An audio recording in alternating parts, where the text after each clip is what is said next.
Apa beda pemandian, selam, dan percik? Saudara-saudara di Indonesia, banyak orang kira cuma selam itu yang menurut Alkitab. Kalau tidak selam, itu tidak setia kepada firman Tuhan. Ini konsep yang sangat tidak sesuai dengan Alkitab. Karena pertama orang melakukan bermandian, itu adalah Yohanes Pembaptis. Dan Yohanes Pembaptis adalah anak keluarga imam. Papanya Yohanes namanya Zakaria, seorang imam. Dan menurut kitab suci, imam hanya bisa menjadi imam setelah umur 30. Waktu umur 30 menjadi imam, harus dilantik melalui baptisan. Maka dia tahu papanya seorang imam, mau melayani harus dibaptis dulu. Sehingga dia mengerti apa itu baptisan air. Dan pelantikan untuk imam itu adalah dituangkan air dari kepala. Bukan dicelupkan manusia ke dalam, air dibawa. Saudara membaca sendiri di dalam Taurat Musa. Pelantikan imam itu tuang air dari atas. Lalu turun ke bawah. Karena apa? Karena ini adalah semacam lambang Roh Kudus turun kepada manusia. I will pour down my spirit on you, my people. Allah akan mengirim Roh Kudus, dituangkan, diurapi kepada manusia. Roh Kudus dari mana? Roh Kudus dari mana? Dari atas atau dari bawah? Dari atas. Semua yang saya khotbahkan, you kaget. Kok lain? Semua berbeda. Terbalik. Ini sesat. Tidak. Saya katakan sama kamu dari Alkitab. Itu sebab sampai abad keempat, tidak pernah ada orang mengetahui baptisan celup. Tidak ada itu. Dari abad pertama sampai abad keempat.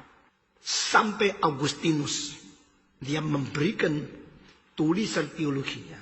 Dia mengucap tentang membaptiskan anak. Kenapa anak dibaptis? Kenapa ini dia menganggap satu hal yang penting? Karena dia mengaku anak bayi dilahirkan sudah ada turunan dosa asal. Di dalam 6 bukti oleh karya Augustinus. Salah satu sebab kita membaptiskan anak. Karena anak itu dilahirkan dalam dosa. Maka perlu dibersihkan. Nah saudara yang tidak mau baca, tidak mau ngerti. Pokoknya comot-comot Alkitab. Bikin doktrin sendiri. Doktrin tidak penting. Lalu yang kau dirikan bukan doktrin. Itu kan doktrin. Lalu ini Alkitab. Orang menyetujui selam 3 hal. Pertama, Yesus diselam. Kedua, selam baru bisa membuktikan mati beserta Kristus. Kubur beserta Kristus. Bangkit beserta Kristus. Masuk dalam air. Melambangkan dikuburkan. Lalu bangkit pula.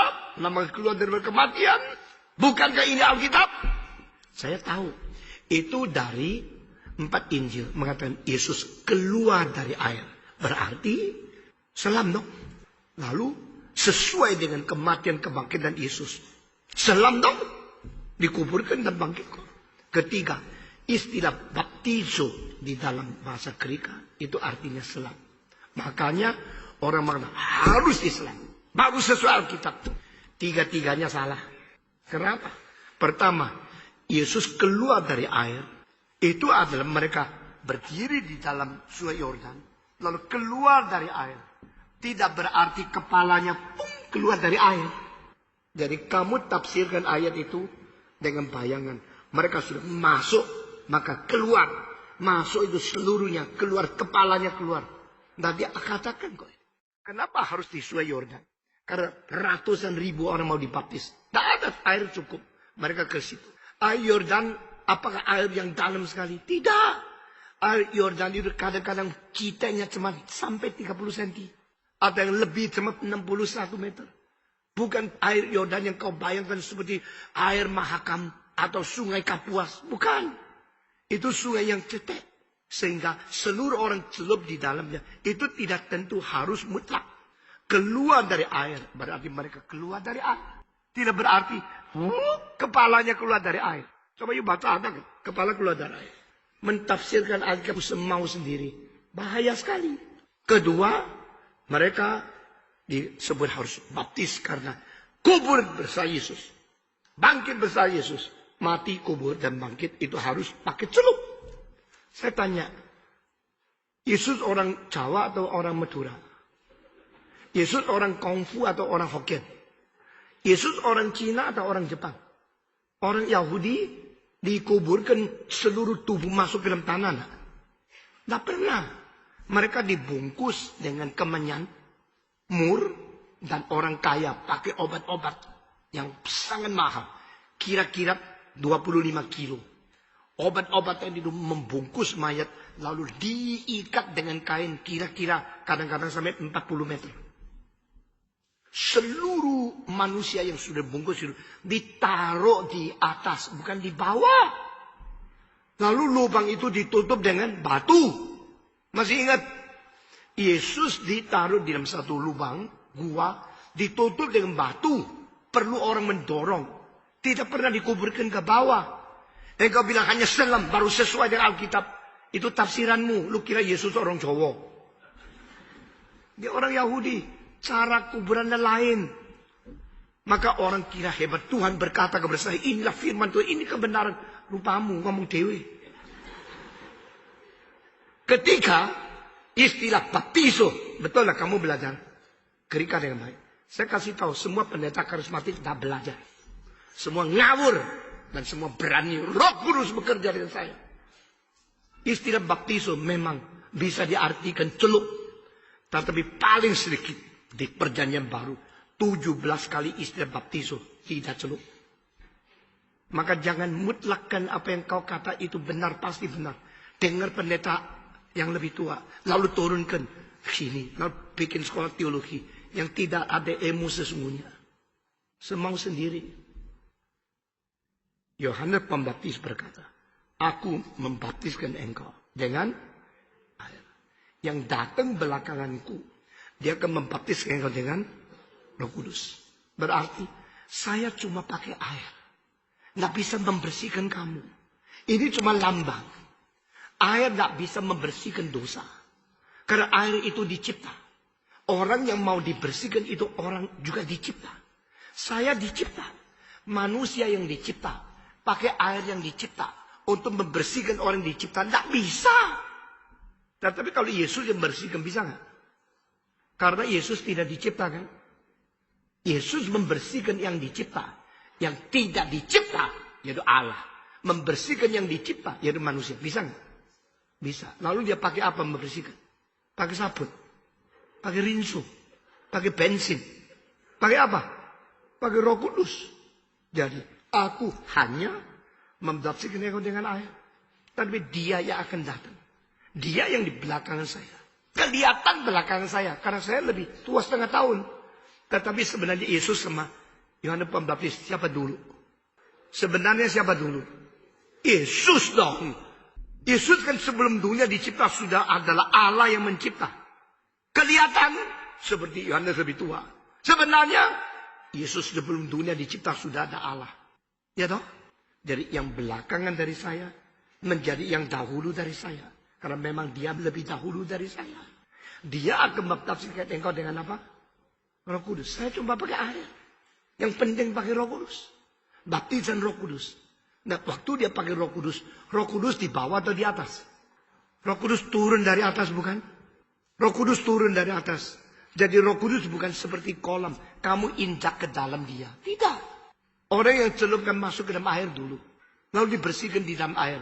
Tapi engkau di atas, air di bawah. Engkau masuk. Roh Kudus tidak di bawah. Roh Kudus dari atas. Itu waktu Roh Kudus diturunkan oleh Bapa kepada seseorang. Seperti Yesus waktu dibaptis. Secara air di bawah. Tapi secara Roh Kudus dari atas. Yesus dibaptiskan oleh Yohanes Pembaptis. Apakah Yesus perlu dibersihkan? Yesus berdosa tidak? Tidak. Tetapi ini adalah sesuatu upacara dari Taurat. Yesus dilahirkan di bawah Taurat. Yesus harus mematuhi peraturan Taurat. Loh, mestinya aku yang dibaptiskan engkau. Kok engkau dibaptiskan oleh saya? Yesus menjawab, kita harus memenuhi segala syariat Taurat. Yesus dibaptiskan untuk membuktikan Yesus dilantik. Yesus dilantik bukan oleh nabi atau oleh imam yang lain. Oleh Yohanes Pembaptis yang semenjak di dalam rahim ibunya sudah dipenuhi Roh Kudus. Dan Yesus diurapi oleh Maria dengan minyak narwastu. Itu membuktikan dia akan menjadi juru selamat. Ini sebuah pengaturan yang luar biasa. Sehingga tidak ada Farisi yang berbagian, yang bersyarat atau kualifikasi cukup untuk membaptis Yesus. Yesus tidak mau pakai mereka. Yesus pakai Yohanes Pembaptis. Yang sejak rahim ibu sudah dipenuhi Roh Kudus. Nah, saudara-saudara, waktu Yesus dibaptis, dia masuk ke dalam air. Karena bukan air yang membersihkan kita. Yang membersihkan kita itu siapa? Roh Kudus. Dan Yesus dibuktikan urapan Roh Kudus. Waktu ia dibaptis dengan air, Roh Kudus turun dari atas kepada dia. Itu setiap kali seorang menjadi orang Kristen dibaptiskan. Itu adalah satu upacara yang melambangkan Roh Kudus turun kepada dia. Waktu saya membaptiskan orang, saya mengatakan saya membaptiskan engkau dengan air. Lalu saya tuang ke atas kepala dia. Yang melambangkan Roh Kudus turun atas kamu. Memasukkan engkau ke dalam gereja. Yang adalah sebagian dari tubuh Kristus yang kudus dan am. Kudus berarti sifat gereja itu suci. Am berarti wilayah gereja itu untuk global. Seluruh alam semesta. Semua bangsa segala zaman yang diterima oleh Tuhan itu masuk dalam gereja yang kudus dan am. Jadi kalau orang dipercik jangan marahin dia. Engkau tidak Alkitabiah, engkau tidak Roh Kudus, engkau sesat. Itu orang yang berani ngomong gini. Bukan sedang belajar, terlalu berani mengkritik. Di dalam seluruh kitab suci dan seluruh tradisi orang Yahudi. Baptisan ada Tuhan ayat dari atas. Maka jangan minder karena engkau dipercik. Jangan sombong karena engkau Islam. Jangan sudah dipercik, Islam lagi, Islam dipercik lagi. Tidak usah. Karena engkau bilang, gua mau nikah lagi lah sama suamiku sekali lagi. Karena dulu waktu nikah pakai baju kuning, sekarang mau ganti baju putih. Yang penting bukan warna baju. Yang penting adalah sumpah di hadapan Tuhan, saya akan cinta dia sampai selama-lamanya. Pernikahan itu menjadi sah. Karena Tuhan memberkati pernikahan itu. Bukan baju warna apa. Ngerti?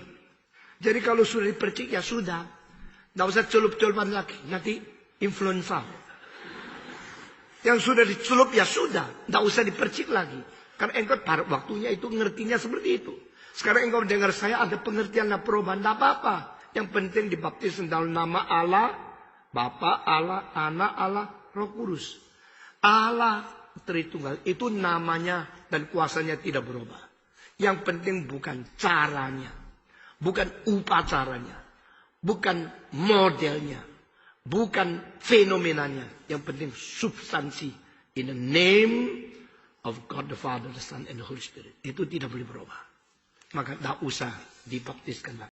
Oke teman-teman, dukung terus channel saya biar saya semangat juga untuk membuat video kreatif dan memberkati. Dan jangan lupa share ke teman-teman sebagai bentuk dukungan kalian terhadap perkembangan channel ini. Oke, terima kasih. Tuhan Yesus memberkati.